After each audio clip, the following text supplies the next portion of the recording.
युद्ध इजराइल और ईरान का था तो अमेरिका इसका हिस्सेदार क्यों बनता है? जब युद्ध अमेरिका लड़ने लगता है तो उसका डॉलर इतना महंगा क्यों हो गया और भारत का शेयर मार्केट लगातार क्यों गिरते जा रहे हैं? आखिर अमेरिका का क्या फायदा होने वाला था इजराइल ईरान युद्ध से? तो दोस्तों इस वीडियो में हम जानेंगे कि जब ईरान इजराइल का युद्ध चल रहा था तो अमेरिका इसका हिस्सेदार क्यों बना और आखिर अमेरिका का क्या फायदा होने वाला था इस युद्ध से। तो वीडियो में बताऊंगा अमेरिका का वो चाल जो चाल चलता है उस चाल में कामयाब हो जाता है और भारत का शेयर मार्केट लगातार गिरते जा रहा है और वहीं अमेरिका डॉलर हाई कर गई और भारत का शेयर मार्केट धड़ाम हो जाता है। तो दोस्तों आइए स्टार्ट करते हैं वीडियो को।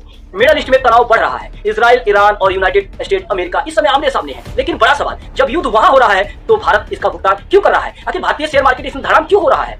इसका मुख्य कारण है, चलिए हम जानते हैं, तो प्रकाश डालते हैं। जैसे ही दुनिया में जब युद्ध का खतरा मंडराने लगता है तो जो बड़े निवेशक होते हैं अपने पैसे को किसी सुरक्षित स्थान पर लेकर जाना चाहते हैं ताकि उसका पैसा डूबे ना, उसका पैसा मरे ना। इसलिए जो भारत का मार्केट है, शेयर मार्केट है, उस पे पैसे लगाना बंद कर देते हैं। जो अमेरिका का करेंसी है वो करेंसी विश्व का सबसे सुरक्षित करेंसी माना जाता है। तो लोग क्या करते हैं, जो निवेशक होते हैं वो अपने पैसों को अमेरिका करेंसी में बदल लेते हैं और पैसे को अपने सुरक्षित कर लेते हैं, जिसके कारण ये देश का वो नागरिक होता है वो देश का अर्थव्यवस्था चरमरा कर धड़ाम हो जाती है। जैसा कि इजराइल और ईरान में युद्ध चल रहा है और भारत का शेयर मार्केट धड़ाम हो चुका है तो अमेरिका का शेयर बाजार, अमेरिका का जो डॉलर है वो मजबूत हो चुका है। तो इसके पीछे की यही कारण है कि अमेरिका का डॉलर मजबूत हो रहा है ईरान इजराइल युद्ध से और भारत का शेयर मार्केट धड़ाम हो गया। लेकिन मुश्किल यही से शुरू नहीं होती। आपको पता है कि भारत अपने जरूरत से ज्यादा कच्चा तेल बाहर से खरीदता है। तेल जब महंगा होता है तो इसका कारण होता है पेट्रोल, डीजल, गैस तो महंगी हो जाती है और महंगाई में तेजी आ जाता है। इस डर से विदेशी जो निवेशक होते हैं अपने पैसों को निकालने लगते हैं और भारत के शेयर बाजार BSE, सेंसेक्स और निफ्टी गिरने लगता है।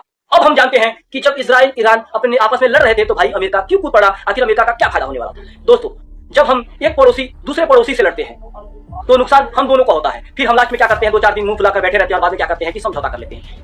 अगर हम लड़ेंगे तो थाना आएगा, पुलिस आएगा, थाने में जाएंगे, जेल में बंद रहेंगे। आखिर पैसा आएगा कहां से? कौन छुड़ाएगा हमें? हमारा बच्चा कौन पालेगा? हमारा घर कौन चलाएगा?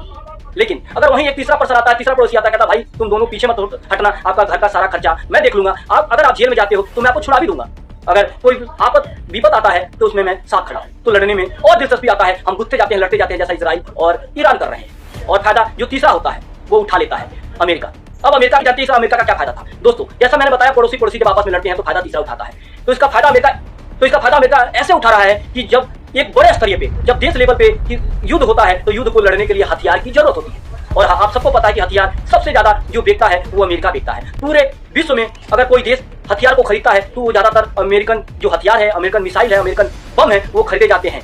तो अमेरिका का फायदा ये होता है कि अमेरिका अपने हथियारों का जो सप्लाई है वो तेज कर देता है और उसके जो हथियार है उसकी डिमांड बढ़ जाती है और उसका फायदा होने लगता है, क्योंकि हथियार तो बिकने लगता है, उसका डॉलर तो बढ़ने लगता है। लेकिन तीसरा कौन है? जो दो देश आपस में लड़ रहे हैं, ईरान और इजराइल। तो सच क्या है? युद्ध अमेरिका या मिडिल ईस्ट का हो सकता है, लेकिन उसकी आर्थिक जो चोट है भारत समेत पूरे दुनिया पे लगती है। युद्ध की आग सीमा में जलती है, युद्ध की आग सीमा में जलती है, लेकिन धुआं पूरा दुनिया में की अर्थव्यवस्था को ढक लेती है। तो दोस्तों युद्ध को बढ़ावा मत दीजिए, कोशिश कीजिए कि युद्ध अगर हो रहा हो तो उसको सलटने का प्रयास कीजिए, शांति वार्ता कीजिए, समझौता कीजिए और युद्ध को समाप्त कीजिए। क्योंकि अगर जब आप दो लड़ोगे ना तो फायदा कोई तीसरा ही ले जाएगा, जो अमेरिका इस समय ले रहा है। अमेरिका अपने हथियारों को भी सप्लाई कर रहा है, अपने डॉलर को भी मजबूत कर रहा है। तो दोस्तों इस वीडियो में बस इतना ही। मिलते हैं एक नए वीडियो में एक नए धमाल में, तब तक के लिए जय हिंद, जय भारत।